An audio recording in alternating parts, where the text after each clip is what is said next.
Namaste. I'm Mouton, founder of Mouton TV Club.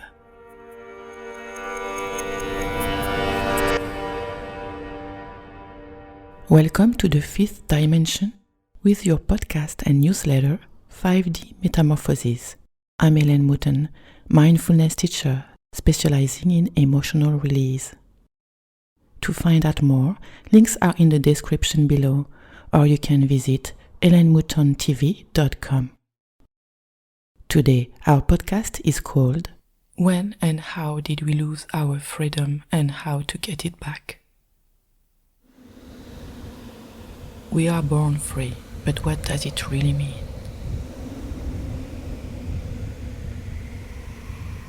When we were born, we had no information on the world we had just stepped into. We were void. We were at our purest, pure consciousness, naked.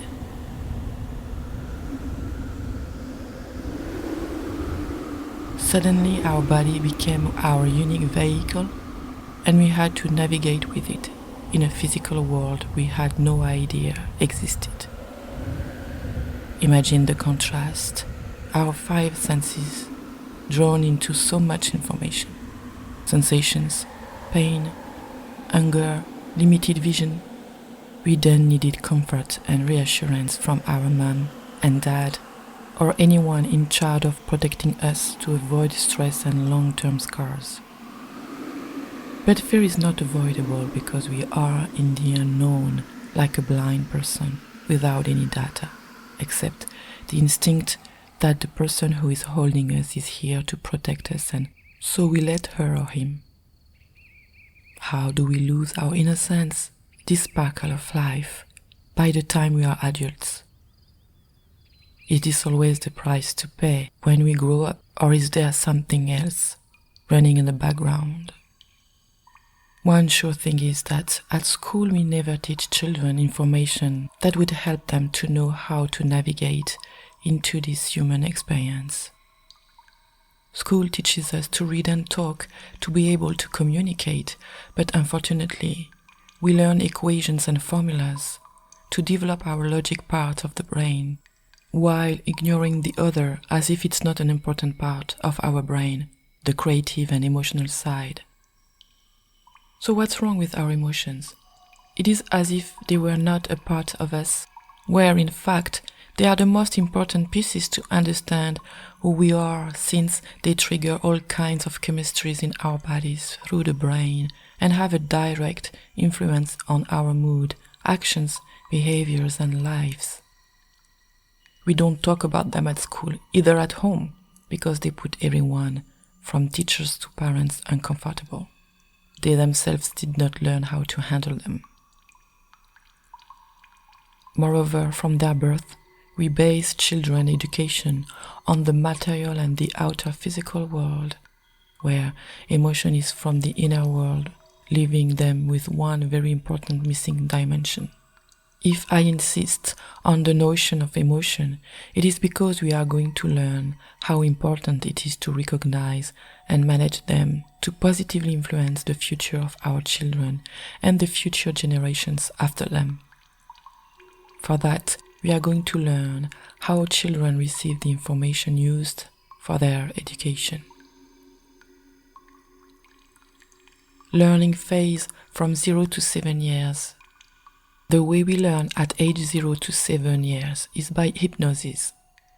We have 5 types of brain waves, and the most predominant in a child are theta and delta waves. Between 2 and 7 years of age, the predominant kind of waves is theta, 4 to 8 Hz, and is associated with the state of imagination. Any pretending game is real to them. It is also a state of hypnosis where a big amount of information can be downloaded in our subconscious. Our human program has 3 levels. Level 1, a pre-program made of instinctive behaviors linked to survival, such as the action of sucking or breathing and more. Because the child has to adapt to an ever-changing and evolving environment, a second level of program has been added. Level number 2, upgradable softwares where the child downloads information directly into his subconscious by simply observing his environment. Listening, watching, and using his other senses allows him to collect information necessary to his survival in his community. He starts by observing his parents, then his teachers, and then his culture, religious traditions, and so on. This version of life will then become his world and by extension, the world. It is important to know that during this programming phase, the child cannot evaluate the information. Above 7 to 8 years old, level of programming number 3. Programming by repetition has now become the way to learn. The biggest job is done at school when we learn the alphabet, counting, and so on. Now, in order to download information into the subconscious, even as adults, it has to be repeated over and over. Remember how you had to learn your first job and learned how to drive. It became a second nature. Adulthood. Let's go back to the emotions we were talking about earlier, the ones we did not learn to manage. Our subconscious is a recording device, as we've learned, but it also stores the information that is recalled when and if needed. So we don't know about it, but it is somewhere available. We definitely don't remember most of the information we collected before the age of 7 because we were in an hypnosis state. It also means that the subconscious just records and keeps the good and the bad. No string attached. It is not against us. It just works that way. So it means that between age 0 and 7, we record absolutely everything that is said and done by our parents and people who raise us. Their goodwill, their loving attention, but also their struggles, their fears, neuroses, traumas that have been transmitted from a generation to another through these sophisticated programs. You probably don't need to imagine what impact it can have on a child's life if he recorded and believed he's stupid, or that money is hard to get and not available for everyone, or that men are all monsters, or he needs to be good at school to receive love. Imagine his life and his future relationships. No wonder so many of us are self-sabotaging our lives without knowing why. But now it's becoming a big issue as neurosis rises because we educate children to be neurotics and they educate their own children that way too. Instead of opening our eyes to see the root of the problem, we release new dangerous medicines each year to cure something that you cannot cure with any medicine or substance, even though it is spreading. We have become a dependent civilization as we became more and more depressed, unhappy, fearful, and violent. We've been using any kind of substance to mask our pain, such as alcohol, drug, and more, because we did not learn to manage our own beings and our emotions. So we've copied our elders' destructive behaviors to hide from ourselves too. It never fixes any issue, and we know it, but we continue with our destructive actions. To manage our problems, we would need to acknowledge we have them. Then we must recognize we don't know anything about ourselves, our emotions, and their impact on others, and ourselves, of course. We throw them at people, at our children, without knowing the negative impact it has or had on their lives, their future, because we consider emotions as something useless and even worse, harmless. It is nobody's fault, but we must wake up now. Every day, we find new mental conditions that affect our children, but we are the ones who give them. The only thing children are affected by is the lack of education on life. What is it to be a human being? What are we made of and where we come from? How to behave within our community? How to manage different kinds of relationships? What is the difference between love and sex? Sex is a taboo subject that nobody wants to talk about, so our children learn from pornography, which has disastrous results in the building of a healthy relationship between men and women. This is how a lack of emotional education looks like. We all struggle because we never learned to dance with life. Instead, we learned to fear it and to protect ourselves by ignoring our emotional guidance system, here to help us to navigate through life. Learning equations and numbers is useful, but it doesn't help us after school when we have to run our lives on our own. This is only a pseudo-freedom we get, because as we don't know how to live our lives, we follow the pack, which becomes our jail.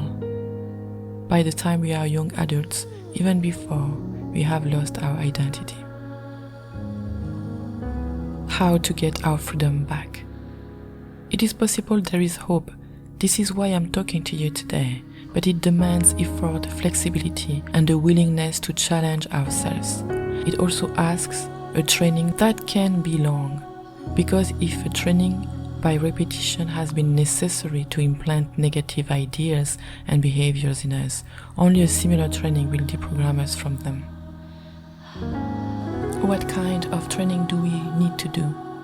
I can see 3 types of training that can free us from our programs.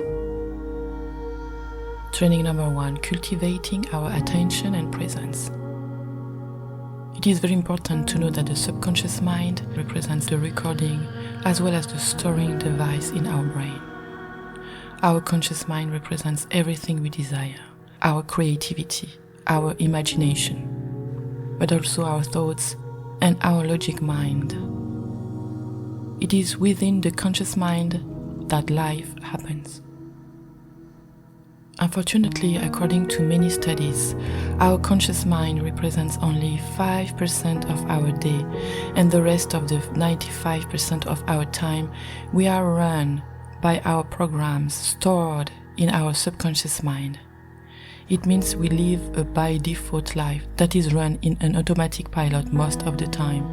The problem with that is we don't know we are living, we cannot appreciate moments because our conscious mind is gone. When we are quote-unquote gone, or in our thoughts, our program runs the show and we follow the conditioned path of the pack instead of our own path. When we are in love, we are alive again and present.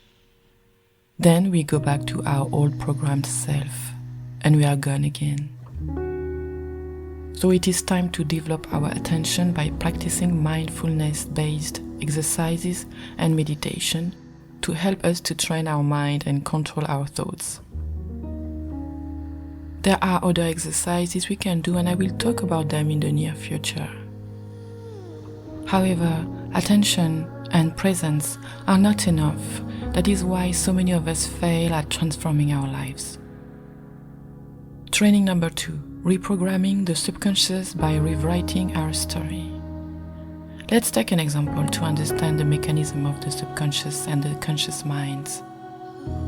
You are in your car, in the driver's seat, with a friend. She asks, "What did you do on the first in the evening?"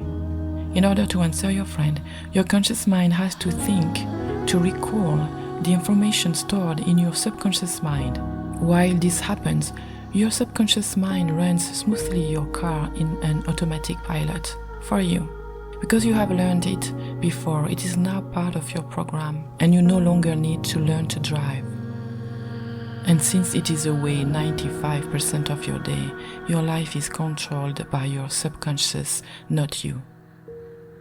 Earlier, we learned that as an adult, We collect information by repetition and as a child by hypnosis. Even if adults don't live predominantly in the theta state, we can achieve it through hypnosis sessions. Why is it relevant? It is because we can reprogram our subconscious in two ways by accessing the subconscious mind. The first window we have is daytime. When our conscious mind is gone, we have access to our subconscious mind. The second window is at night, between the theta and the delta states, where the conscious mind subsides. How could we proceed? Simply by playing an audio recording that tells the opposite of what we have been traumatized with. And to know in which area we have been programmed negatively, we just need to think, to look at what parts of our lives we struggle the most with. If we are not supported in this area, then there is a program there. For example, if you struggle with finances or love relationships or self-confidence, then you can record sentences, keywords and emotions that are empowering. The words and phrases don't need to be complicated because the ones that hurt you were simple. You are so stupid. There is no money. It is hard to get. You will never succeed in life, and so on. You can record one audio for the day and one more subtle for the night. It involves sleeping with a comfortable pair of headphones for weeks, but it is the price to pay to access our subconscious long enough to start a deprogramming phase.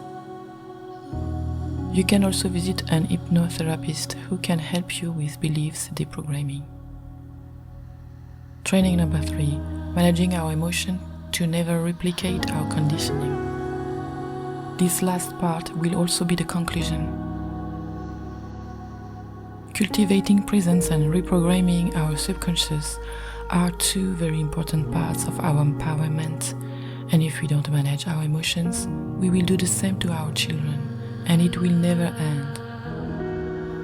Recognizing our emotions as important parts of our beings is primordial, because they influence our lives on a daily basis.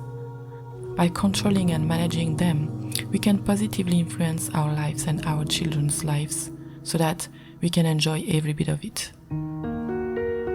It is not our fault, it is the way life has been created with programs. However, it becomes our fault when we know, but choose to continue to live as if we did not know and keep on complaining that our life is not fair. It would not make any sense.